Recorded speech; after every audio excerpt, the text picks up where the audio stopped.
तो good evening आप सभी को। बच्चों, आज हम लोग एग्जाम्पल 5, 6 और 7 को यहाँ पर सॉल्व करेंगे, क्योंकि हमने पिछली वीडियो में एग्जाम्पल 1, 2, 3, 4 वहां पर आपको हमने उसका सॉल्यूशन बता दिया था।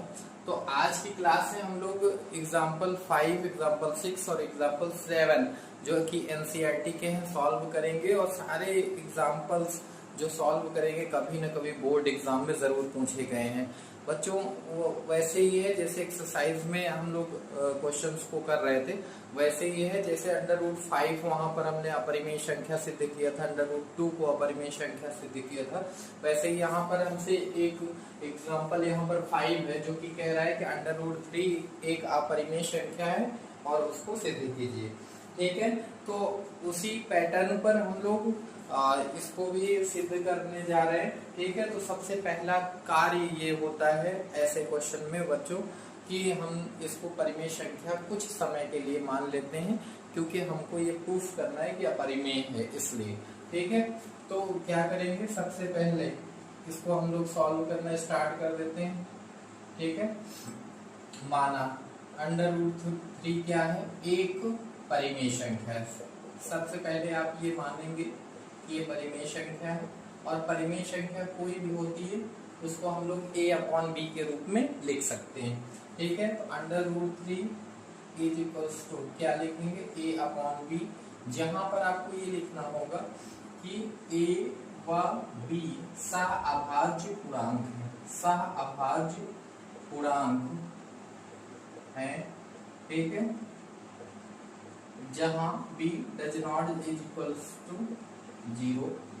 और सहअभाज्य पूर्णांक का मतलब ये है बच्चों कि HCF a और b का क्या होना चाहिए, 1 के अलावा कुछ नहीं आना चाहिए। HCF अगर आ रहा है तो फिर वो सहअभाज्य पूर्णांक नहीं होगा।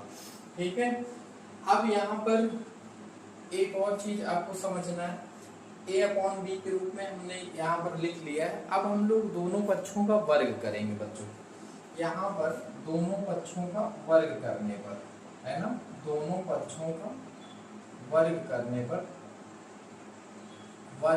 पर देखिए क्या आएगा, √3 का स्क्वायर, है ना, होल स्क्वायर, और a/b का होल स्क्वायर। ठीक है, क्या आ जाएगा। अब यहाँ पर √3 2 टाइम्स है।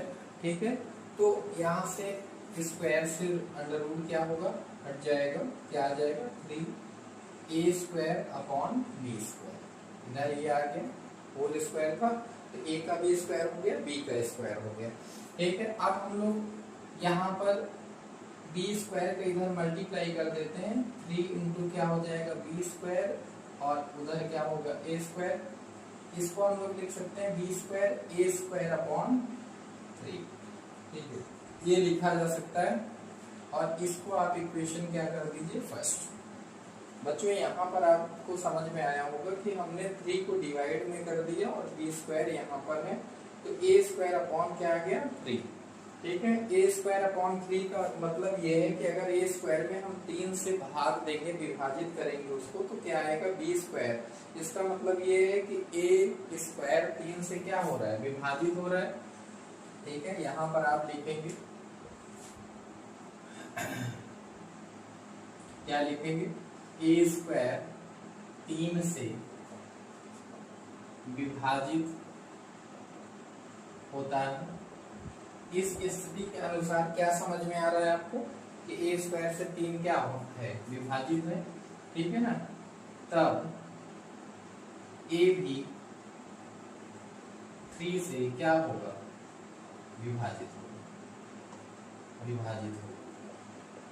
ऐसा क्यों है, क्योंकि जैसे आपको हम समझा दे रहे हैं बच्चों, जैसे मान लीजिए 3 का स्क्वायर है और 3 से कैंसिल हो रहा है, 3 का स्क्वायर 9 है, 3 से कैंसिल हुआ 9 3 टाइम्स में, तो 3 का स्क्वायर अगर कैंसिल हो जा रहा है 3 से, तो 3 भी क्या होगा, कैंसिल हो जाएगा। जैसे 6 का स्क्वायर आता है 36, 3 से कैंसिल होगा, तो 6 भी क्या होगा, 3 से कैंसिल होगा।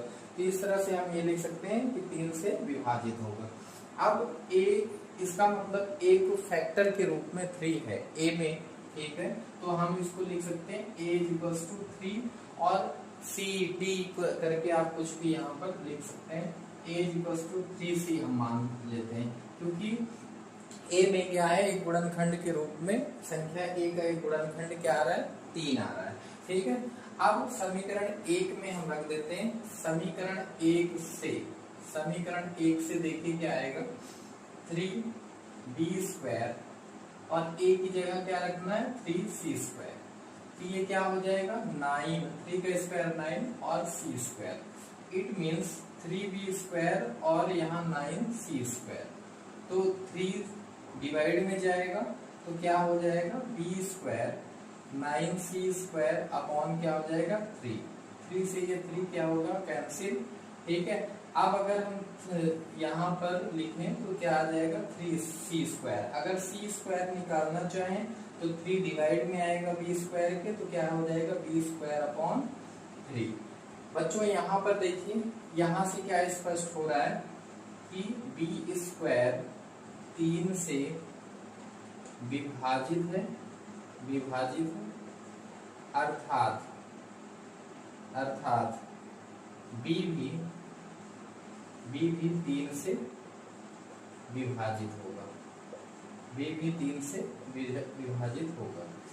अब आप ये समझिए, इस साइड कर रहे हैं सॉल्व बच्चों। अब आप ये समझिए कि जो संख्या a है, ठीक है, वो भी 3 से विभाजित हो रही है, और जो संख्या b है वो भी 3 से विभाजित हो रही है। इसका मतलब ये है कि a और b दोनों ही क्या हो रही है, 3 से विभाजित हो रही है। तो हम यहाँ से ये कह सकते हैं, ठीक है, हम लोग यहाँ से इवन की यहाँ पर आप इक्वेशन इसको कर दीजिए, सेकंड इक्वेशन ये हो जाएगा। तो हम लोग यहाँ से ये कह सकते हैं बच्चों कि a भी 3 से विभाजित है और b भी 3 से विभाजित हो रहा है, अर्थात HCF of A and B क्या आ रहा है, 3। ठीक है, 3 से दोनों विभाजित हो रहे हैं, तो HCF ऑफ A और B का क्या आ रहा है, 3 आ रहा है। ठीक है, जो कि 1 के इक्वल नहीं है, इसका मतलब HCF A और B क्या आना चाहिए था, 1, लेकिन यहाँ क्या आ रहा है, 3।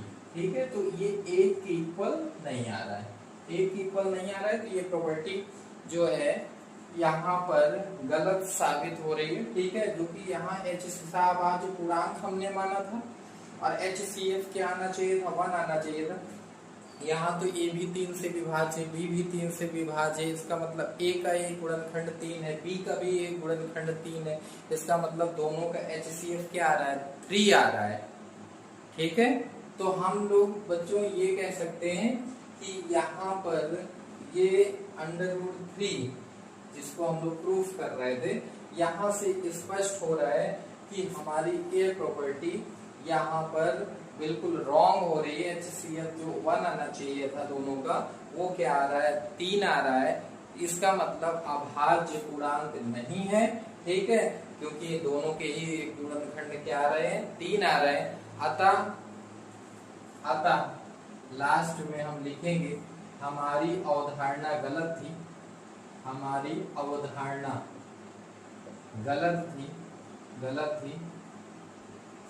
√3 एक अपरिमेय संख्या है,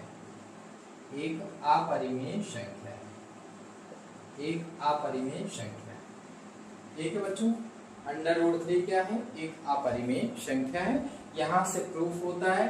अब हम लोग उदाहरण नंबर 6 और उदाहरण नंबर 7 को इसके बाद सॉल्व करेंगे, तो आप स्क्रीनशॉट ले लीजिए और फिर कॉपी में।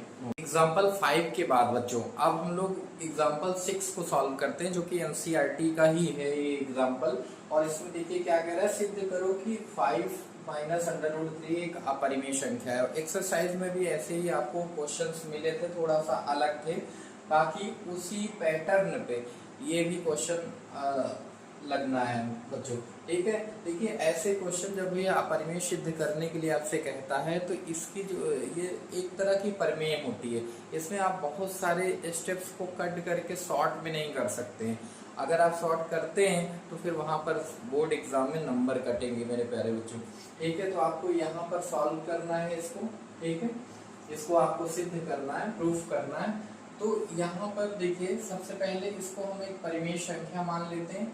ठीक है, माना 5 माइनस अंडर रूट 3 एक परिमेय संख्या है, और परिमेय संख्या वो होती है जिसको a/b के रूप में लिखा जा सकता है। ठीक है, 5 minus under root 3 equals to क्या लिख सकते हैं, a/b के रूप में लिख सकते हैं, जहां पे आपको बताना पड़ेगा a एवं b क्या है, सह अभाज्य पूर्णांक है, सह अभाज्य पूर्णांक है तथा b does not equal to 0। और इसका मतलब ये है कि HCF a और b का क्या आना चाहिए, 1। सहअभाज्य पूर्णांक का मतलब ये कि HCF a और b का क्या आना चाहिए, 1। बस इसको थोड़ा सा सॉल्व कर लेते हैं बच्चों।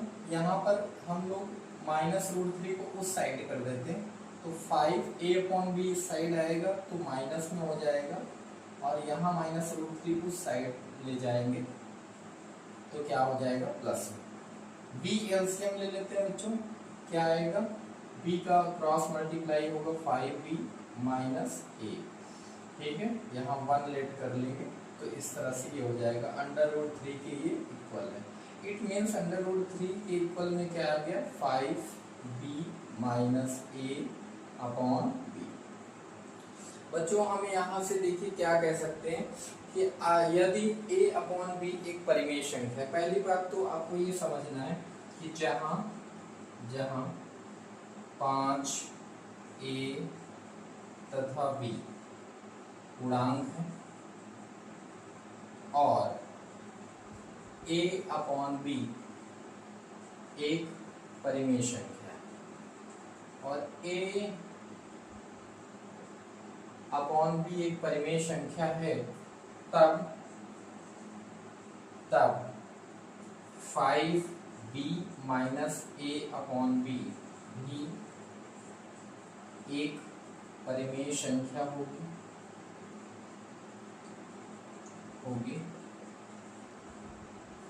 और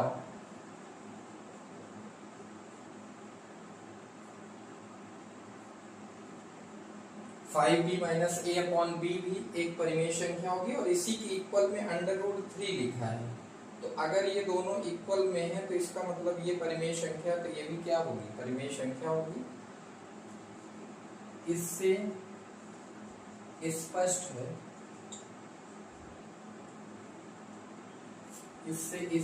है कि अंडर√3 भी एक परिमेय संख्या होनी चाहिए क्योंकि इक्वल में है, परंतु अंडर√3 एक अपरिमेय संख्या है।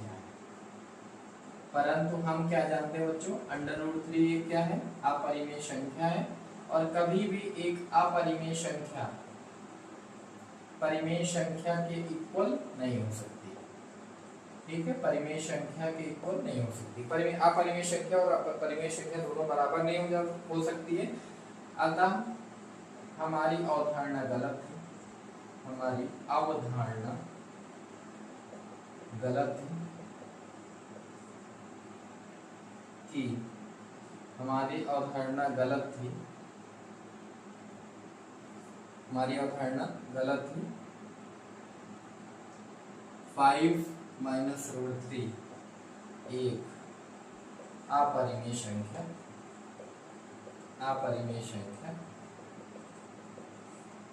ठीक है, आपने पहले परिमेय संख्या माना, फिर ये आपने थोड़ा सा सॉल्व किया, a/b परिमेय संख्या है तो ये भी परिमेय संख्या होगी। ठीक है, परिमेय संख्या में ऐड कर रहे हैं परिमेय संख्या को, या सब्सट्रैक्ट कर रहे हैं, या डिवाइड या भाग दे रहे हैं। ठीक है, तो परिमेय संख्या ही आनी है वहां पर। ठीक है, तो ये भी परिमेय संख्या होगी और इसी के इक्वल ये है, तो यहाँ से स्पष्ट हो जा रहा है कि √3 भी परिमेय संख्या होनी चाहिए। लेकिन हम जानते हैं कि √3 क्या है, अपरिमेय संख्या है, और कभी अपरिमेय संख्या परिमेय संख्या के बराबर नहीं हो सकती है। इसका मतलब ये है कि हमारी अवधारणा या कल्पना गलत थी। वास्तव में 5 - √3 क्या है, एक अपरिमेय संख्या है। क्यों? क्योंकि अगर √3 अपरिमेय संख्या है तो किसी परिमेय संख्या में से अपरिमेय संख्या को घटाएंगे तो आपको अपरिमेय संख्या ही प्राप्त होगी, ये आपको नियम मालूम है।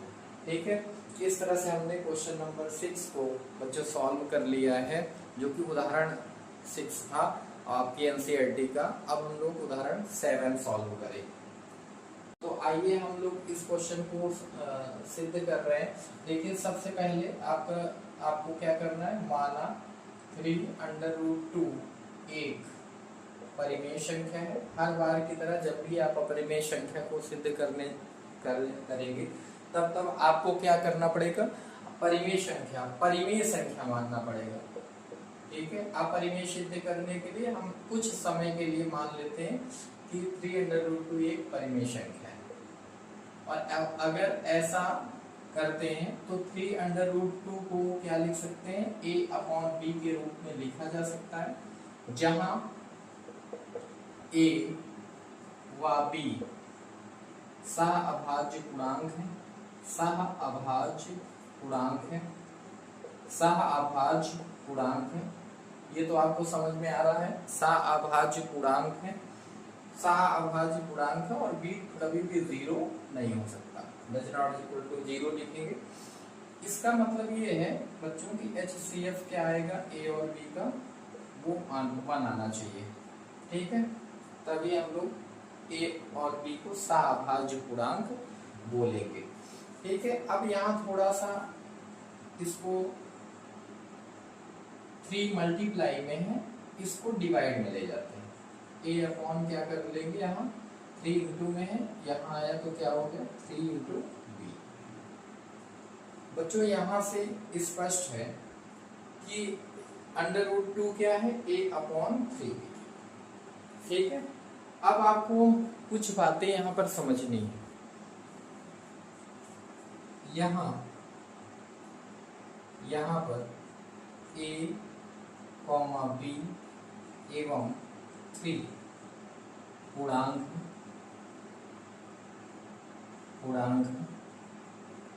और a/b एक परिमेय संख्या है, एक परिमेय संख्या है। ठीक है, a, b व 3 क्या है, पूर्णांक है, और a/b क्या है, एक परिमेय संख्या है। तब a/3 भी एक परिमेय संख्या होगी।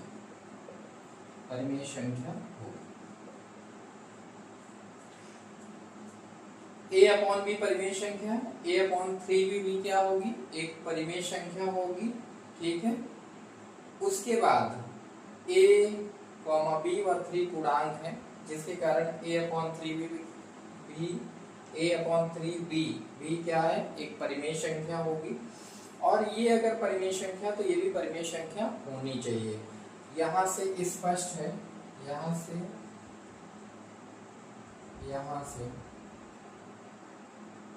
√2 भी एक परिमेय संख्या होनी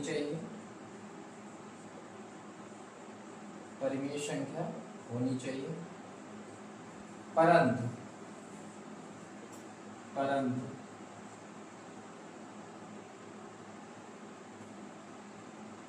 यहाँ पर विरोधाभास प्राप्त हो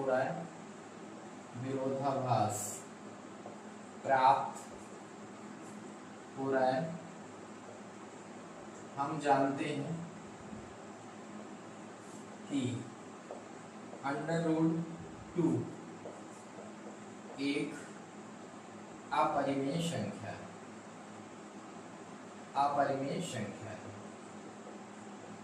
ठीक है, अपरिमेय संख्या है, तो कभी भी अब under root two is equals to A does not equals to A upon 3 भी हो ही नहीं सकता। क्यों नहीं हो सकता? क्योंकि कभी भी एक अपरिमेय संख्या परिमेय संख्या के बराबर नहीं हो सकती है, परिमेय संख्या के बराबर नहीं हो सकती है। हमारी अवधारणा, यहाँ आपको लिखना पड़ेगा, हमारी अवधारणा ही या कल्पना ही गलत थी।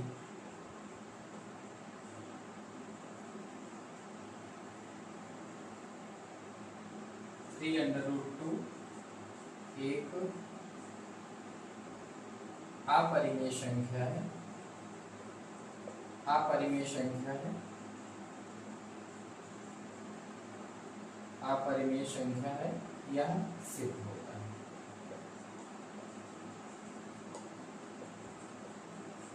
बच्चों इस तरह से थोड़ा सा स्टेटमेंट आपको लिखना पड़ेगा, ठीक है। ये हो गया, ये परिमेय संख्या, ये भी एक परिमेय संख्या होगी, ठीक है, और इसी के इक्वल ये है, तो ये भी परिमेय संख्या होनी चाहिए, लेकिन हमें पता है कि ये परिमेय संख्या नहीं, एक अपरिमेय संख्या है। इसका मतलब ये दोनों इक्वल नहीं हो सकती है ना, क्योंकि अपरिमेय संख्या कभी भी परिमेय संख्या के बराबर नहीं होगी। और ये विरोधाभास क्यों प्राप्त हो रहा है? क्योंकि हमारी अवधारणा गलत थी। इससे सिद्ध होता है कि 3 अंडर रूट 2 क्या है? एक अपरिमेय संख्या, ठीक है। तो इस तरह से बच्चों उदाहरण नंबर जो 7 है इसको भी हमने सॉल्व कर लिया। अब आपकी एनसीईआरटी में जितने भी उदाहरण थे, वास्तविक संख्याएं, जो आपका ये अध्याय है उसमें जितने भी उदाहरण थे, हमने वो सारे उदाहरण 2 वीडियो में कवर कर लिए हैं। और आप पिछला वीडियो देख सकते हैं जिसमें 1 2 3 4 4 उदाहरण हमने कराए थे, और आज इस क्लास में उदाहरण नंबर 5 6 और 7 कंप्लीट हो गए हैं। इस तरह से एक्सरसाइज 1.1 1.2 और उदाहरण जितने भी हैं एनसीईआरटी में सभी कंप्लीट हुए हैं। बच्चों एक वीडियो आएगी, एक हम लोग वीडियो क्रिएट करेंगे जिसमें बोर्ड एग्जाम के क्वेश्चन जो आए हुए हैं 2025 में 24 में, ठीक है, तो उनको हम एक वीडियो में लेकर आएंगे और उनको आपको सॉल्व कराएंगे। लेकिन इस समय एक्सरसाइज और उदाहरण आपके पहले चैप्टर क्लास 10th के वास्तविक संख्याओं के वो कंप्लीट हो चुके हैं, ठीक है। बच्चों ये नोट कर लीजिए और स्क्रीनशॉट ले लीजिए।